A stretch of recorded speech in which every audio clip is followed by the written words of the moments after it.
Any college football fans in the house? Anybody? Any Clemson Tiger fans?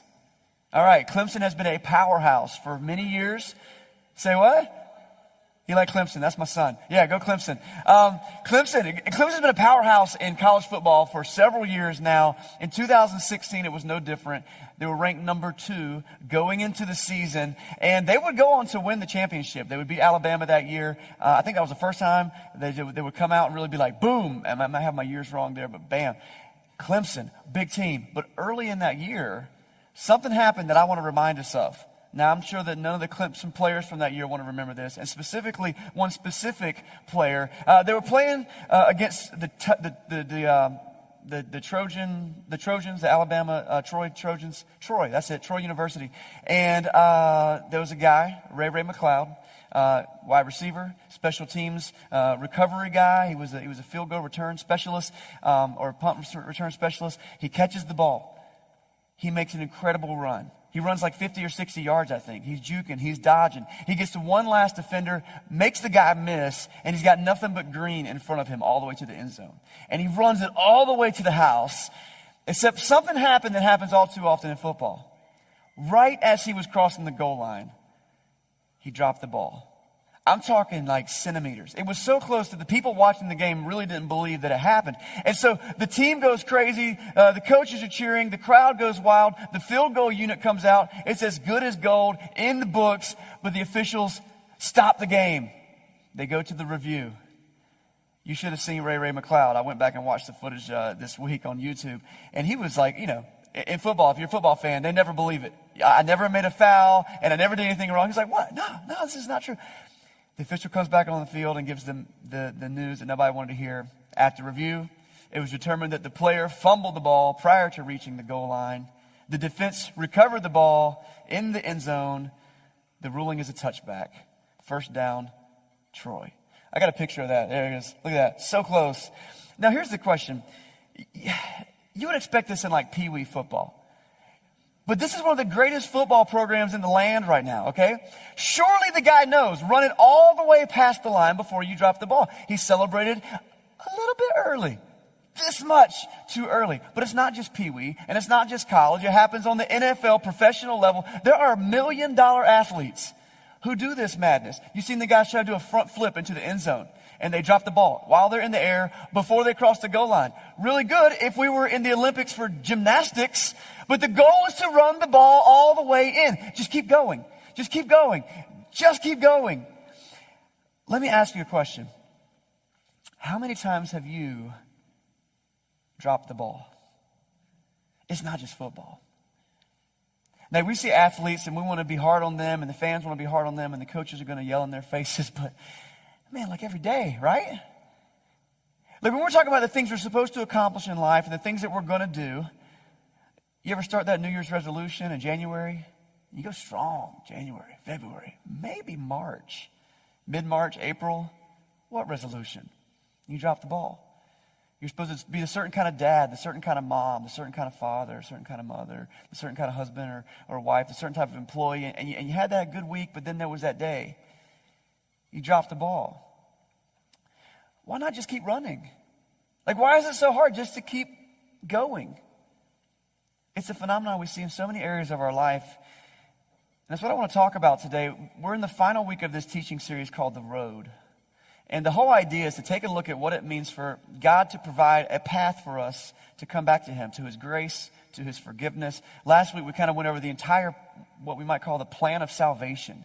And we talked about all of the different elements to get us onto the road. But this week, I want to kind of use our road metaphor to talk about the rest of life. Because most of life isn't a big spiritual decision.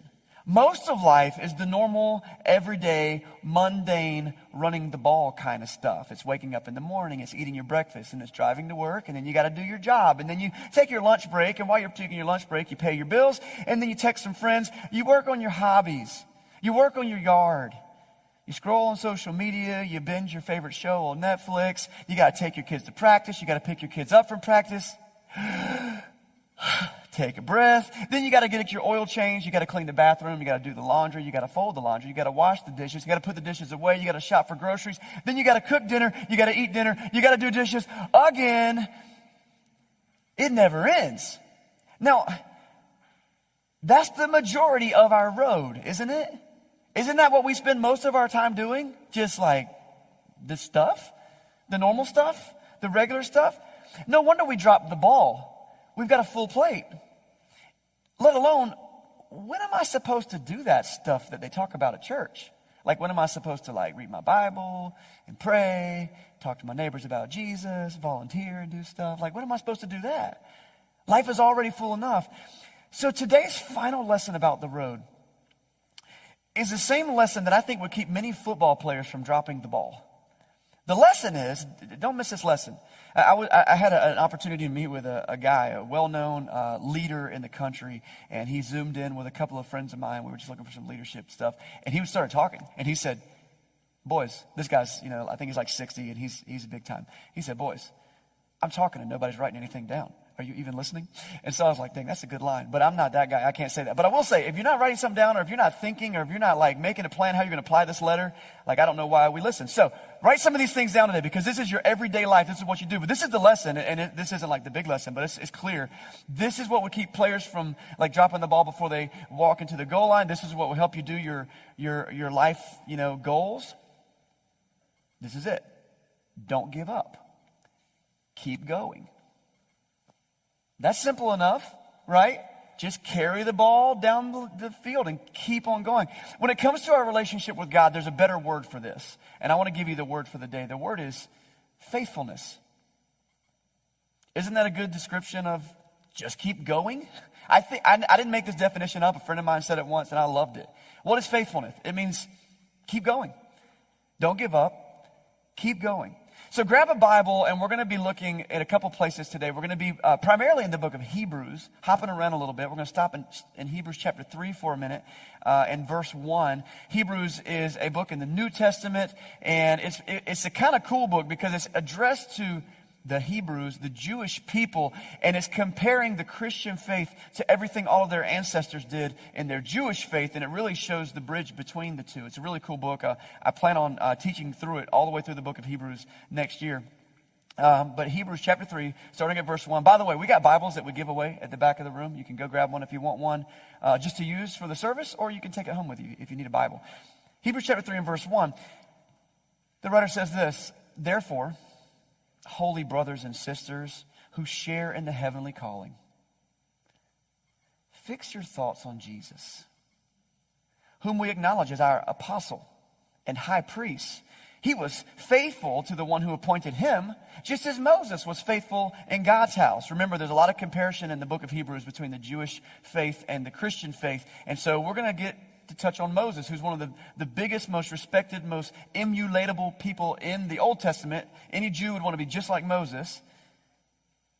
He said Moses was faithful as a servant in God's house. Oh, let me back up. Verse 3. Jesus has been found worthy of greater honor than Moses, just as the builder of the house has greater honor than the house itself. For every house is built by someone, but God is the builder of everything. Moses was faithful as a servant in all of God's house, bearing witness to what would be spoken by God in the future. But Christ is faithful as the Son of God's over God's house.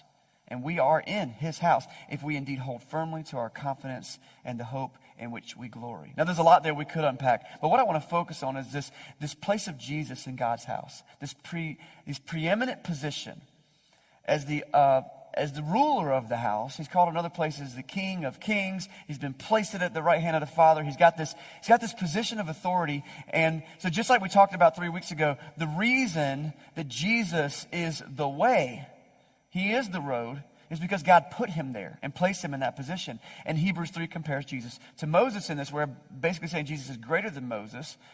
And as members of this household, we're called to be faithful. Now, he's going to quote from Psalm 95 there for a minute. If you're looking at your Bibles, you see what looks like a poem. But we skip to verse 12, and this really hits on what I think is our point today. Verse 12, Hebrews 3. See to it, brothers and sisters, that none of you has a sinful, unbelieving heart that turns away from the living God. But encourage one another daily, as long as it is called today, so that none of you may be hardened by sin's deceitfulness. Translation: don't stop. Keep going. Keep going. Keep going. Be faithful. Be faithful. Be faithful. And faithfulness can be difficult because we got a lot of, balls to carry or plates to spin, pick your metaphor. We're doing a lot in our life, and it's easy for us to drop the ball. So what I want to do this morning in the time we have left, I really thought a lot about what does it mean to be faithful? And what I've come up with are 4 keys to staying faithful. I want to tell you this morning that if you're in a position where you haven't chosen Jesus, you're still here just figuring out what you want to do, these are great pieces of advice as you continue to seek more about him. And for a lot of you, probably the majority of you in the room and watching online, you have decided that you want to live for Jesus. So what does it mean to be faithful? 4 keys to this. I'm going to give them all 4 to you real quick. Fix your eyes on Jesus, or just fix your eyes. Clear the path. Surround yourself with support. And don't stop. Fix your eyes. Clear the path. Surround yourself with support. And don't stop. I'm going to break down each one of these. The first one is that we need to fix our eyes. So the passage that we just looked at was Hebrews chapter 3, verse 1. It starts like this. It says, Therefore, holy brothers and sisters who share in the heavenly calling, fix your thoughts on Jesus. And I love this mix of a metaphor because we talk about fixing your eyes. We're going to see that in a second. But your thoughts are a big part of that. You might remember the week we talked about repentance. Remember recalculating? It's all about what happens in our mind. The book of James teaches us that sin, actually the birthplace of sin is in our mind. So the idea of fixing our thoughts on Jesus is crucial to getting our whole life rearranged around him. And if we want to stay faithful, we gotta fix our eyes, we gotta fix our thoughts, we gotta have a focus. Hebrews chapter 12 is the place that says it a little more clearly. I love this passage. Hebrews chapter 12 and verse 1. It'll be on the screen. Therefore, since we are surrounded by such a great cloud of witnesses, let us throw off everything that hinders and the sin that so easily entangles us, and let us run with perseverance the race marked out for us, fixing our eyes on Jesus, who is the pioneer, the perfecter of our faith, who for the joy set before him endured the cross, scorning its shame, and sat down at the right hand of the throne of God. Consider him who endured such opposition from sinners, so that you will not grow weary and lose heart. The idea of fixing my eyes on Jesus is he ran before me. He already went there. He did that. And I can follow him into the goal. It's a picture of a race, this passage. It says, run with perseverance. I want you to remember the word perseverance, because that's another word for faithfulness. Keep going. Keep going. Keep going. And it says that he's the author and the perfecter of our faith. And there's a lot of ways to break that down, but the way I really see it is he makes it possible for us to be faithful. Because we aren't in our own power strong enough to overcome sin or to have our own righteousness without the work that he did. We're going to talk about that a little bit more in just a second. But he authored this for us. And then he was a pioneer. He paved the way. So talking about the way, man, we're following in his footsteps. So that's the idea of fixing your eyes. And if you're running a race, you know that if I'm running, especially a sprint, and I've got to get from point A to point B, and I'm looking up here into the stands to see if my mama's waving at me, I'm probably not going to win. Because the kid looking at the finish line is going to sprint his heart out because he's got a goal in mind. And if I'm looking behind me to see how far I've gone, it's a problem. And so fix your eyes. That's our first one. Faithfulness is hard. But if we can pick a point to focus on, something that gets us going in the morning, something that keeps us going throughout the day, something that as we refocus at the end of our day, we can set our eyes back on it. I love what the first passage said in chapter 3, fix our thoughts on Jesus. We can keep going. I think the reason that we drop the ball in life is because we're focused on 100 different things. Because when you're at work, you're focused on work. I'm focused on being successful, or I'm focused on making money or making a reputation for myself. That's what I'm focused on at work. And then when I get home, I got to focus on being at home. I got to focus on being a dad or a husband or mowing the grass or taking care of things in the yard. I got to focus on, the busted plumbing or whatever you're doing with. Because when I'm at home, I'm focused on being at home. And when I'm with my friends, I'm focused on whatever that means. To focus on your friends and focus on making them happy or making them laugh or keeping them satisfied or making myself seem cool. I want to challenge you this week because I try to think, what are we focused on when we're with our friends? That's a good question. I mean, why do we have friends? I think it would be nice of us to think, I'm there to serve them. I'm there to make their life better. But is that why you have friends? That's just something for you to chew on. when I wrote that down this week, I was like, what do we focus on when we're with our friends? I think if you ask yourself that question, you'll probably be a better friend. But if we're looking at 3 or 5 or 10 different focus points all the time, I'm going to promise you something. You're going to drop the ball because you've got your mind divided too much. But it's possible to set your thoughts, fix your eyes on Jesus, and check this out. If he's my focus point, when I go to work, I'm doing all things. I love what Colossians 3, verse 17 says, whatever you do, whether in word or in deed, do it all in the name of the Lord Jesus, giving thanks to God the Father through him. And so we've got this concept of I can be at work, but do my work for the Lord. And so even if I don't hit my marks at work, I'm still doing my best to honor Jesus with my character. And when I'm successful, I give him the credit for it. Or when I'm at home, I'm leading my family to Christ. And so it gauges, like, what entertainment do we do together as a family? And how do we treat each other? And how do I speak to my wife? And how do I treat my kids? And what are my goals for them? What are my goals with my church, my family calendar? The shift of focus on Jesus suddenly lets me do my family different. Same thing with my friends.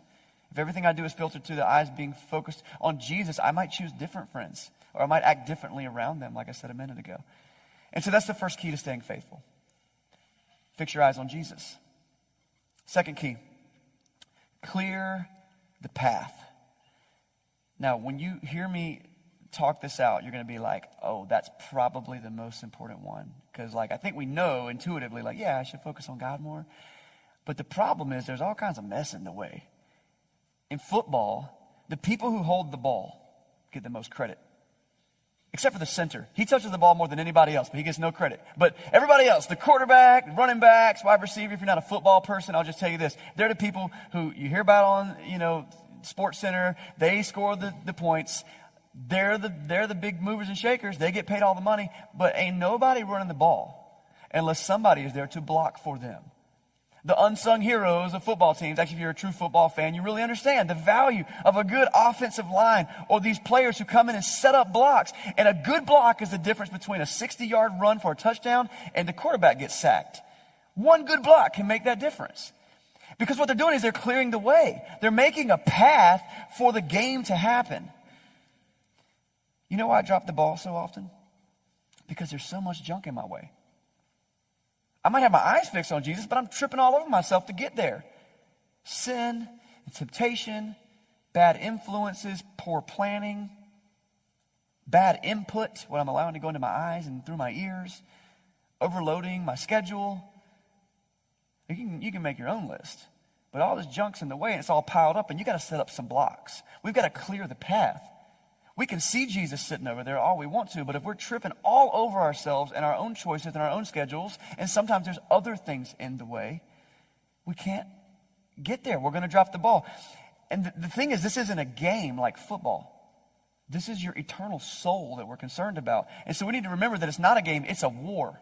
If we look in Ephesians chapter 6, starting at verse 10, he reminds us, finally, be strong in the Lord and in his mighty power. So put on the full armor of God so that you can take your stand against the devil's schemes. You hear that? The devil's schemes. It ain't your wife that's getting on your nerves. It ain't your husband who never listens to you. It's not your boss who's a jerk. It's not the guy that cuts you off in traffic. Yes, those things are annoying and they are certainly tools of the spiritual forces against us. But these are the devil's schemes. For our struggle is not against flesh and blood, but it's against the rulers and the authorities and the powers of the dark world and against the spiritual forces of evil in the heavenly realms. So therefore, put on the full armor of God so that when the day of evil comes, you may be able to stand your ground after you've done everything to stand. We've got to clear the path. Now, for starters, Jesus is the only true path clearer. We talked about him being the author and the perfecter. And I mentioned earlier, that's what the last couple of weeks have been about, especially week 1. He came down and he made a path through sin. He defeated sin because it's something we can't handle. But listen, you are still capable of making choices. And your choices and my choices are often the problem. Earlier we read the second half of Hebrews chapter 12, verse 1. It said, let us throw off everything that hinders and the sin that so easily entangles. Picture a runner with ropes tied around his feet. And that's how we run through life sometimes. We're like, man, I want to live for God, but you know what? I'm going to keep this addiction. I'm going to keep this bad idea, and I'm going to keep on looking at porn on the internet every night when nobody's paying attention. And I'm going to be a jerk when I'm with my friends at church, and my friends at work, and I'm going to have anger, and I'm going to carry those things along. It's like loading yourself down with weights and tying your feet together.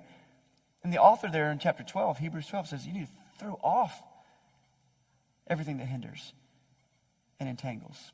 We got to get rid of that stuff. That's about clearing the way. Let me give you a couple examples that I've tried recently. I don't want to be a person who's going to say all this stuff, and I'm not trying it in my own life. Right now, if you were to get my cell phone, you would see that I have nothing on my cell phone right now that will allow me to connect with the internet for entertainment purposes.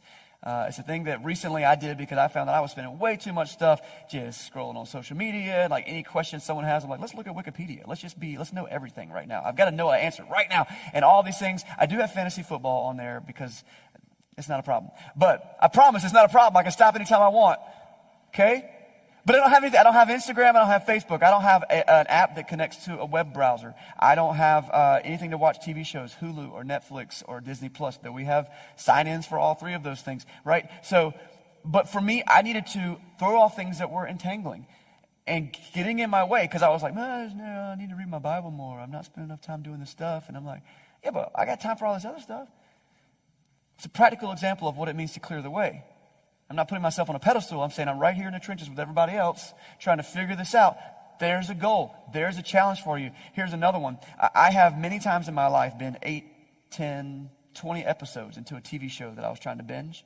And the whole time I'm like, this isn't good for my soul. This isn't good for my soul. The language that they're using, the content of this thing, the things they're putting on the screen, it's not good for my soul. But man, it's so well made. The acting is fantastic. The score, I want to listen to the music, whatever.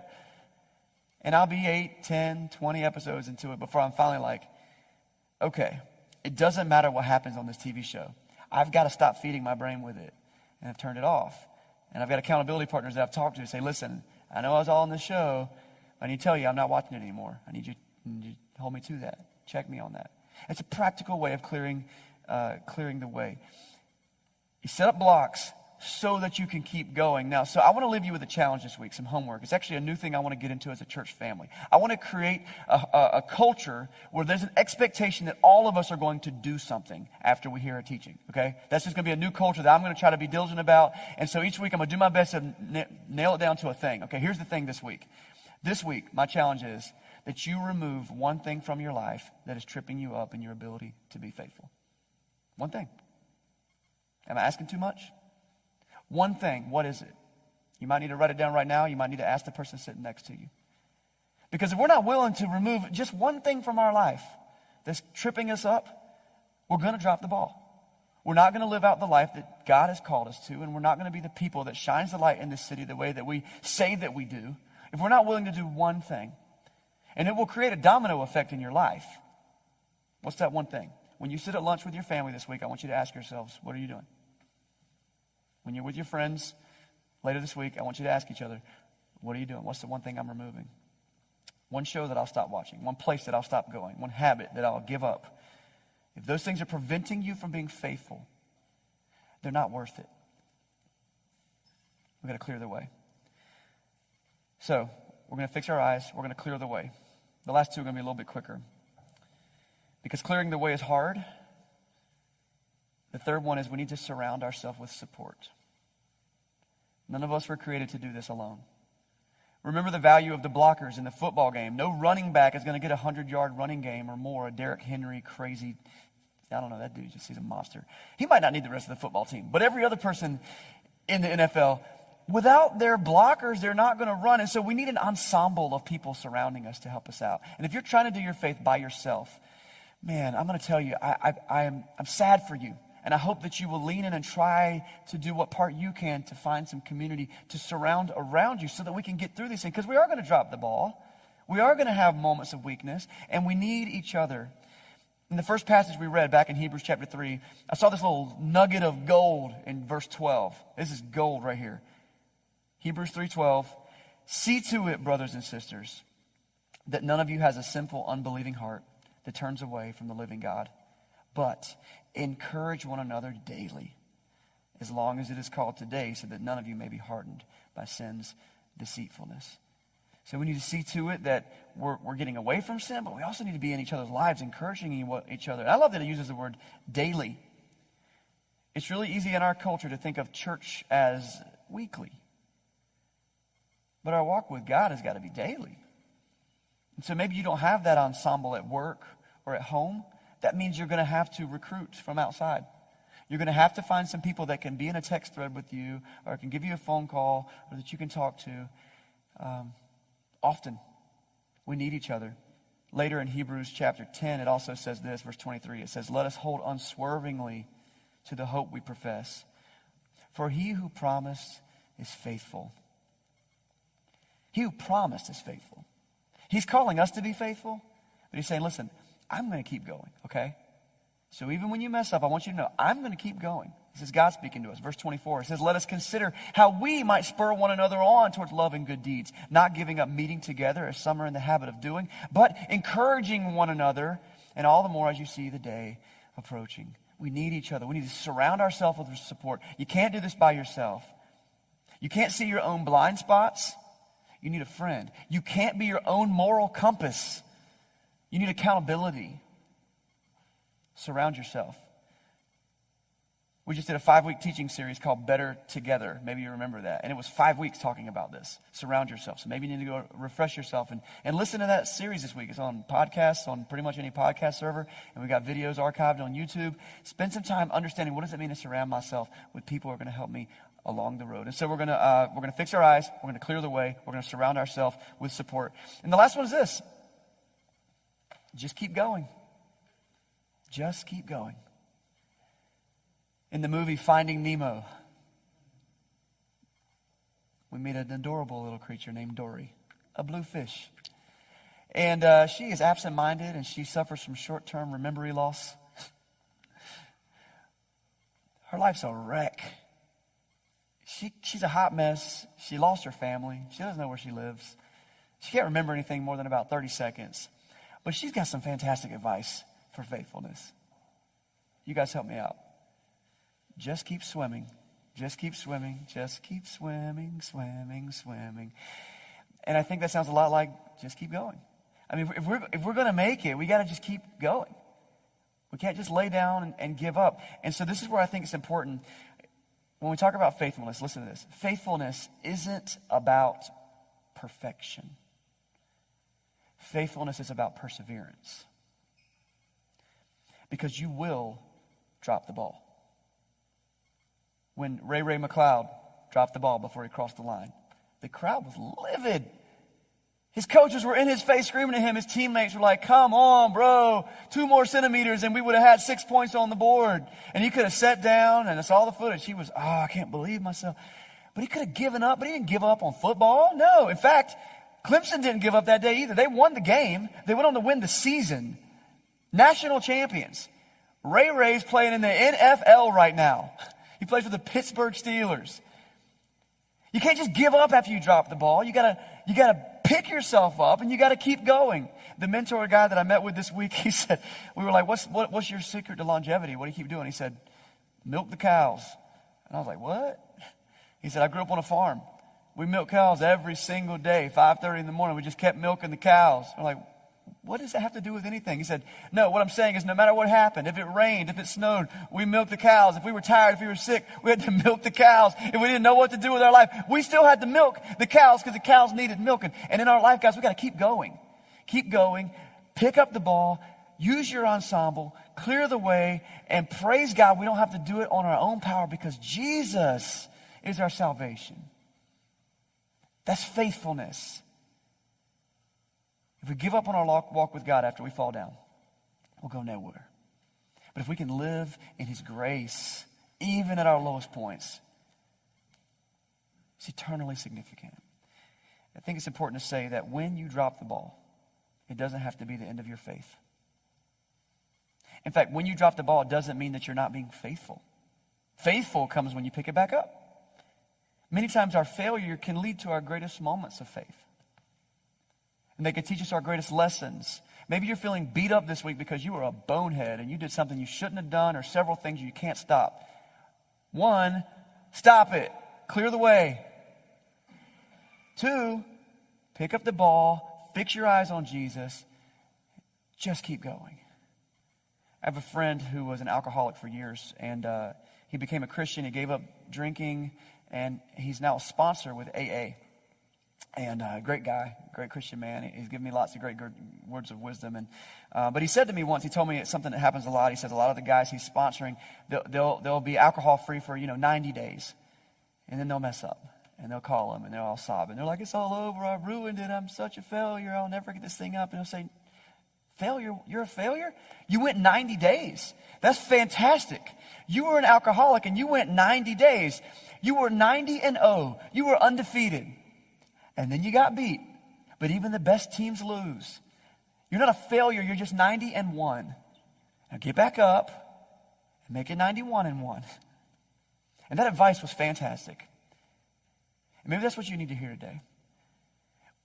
When God gives us his grace, he picks us up in our mess. And he says, no, I didn't save you so that you could give up. I saved you so that you could keep going, because the world needs to know about my love. And I want to be with you. God wants our worship. He wants our attention. He wants our focus. He wants our praise. He wants our faithfulness. Just keep going. Let's be faithful. Let me pray for us this morning.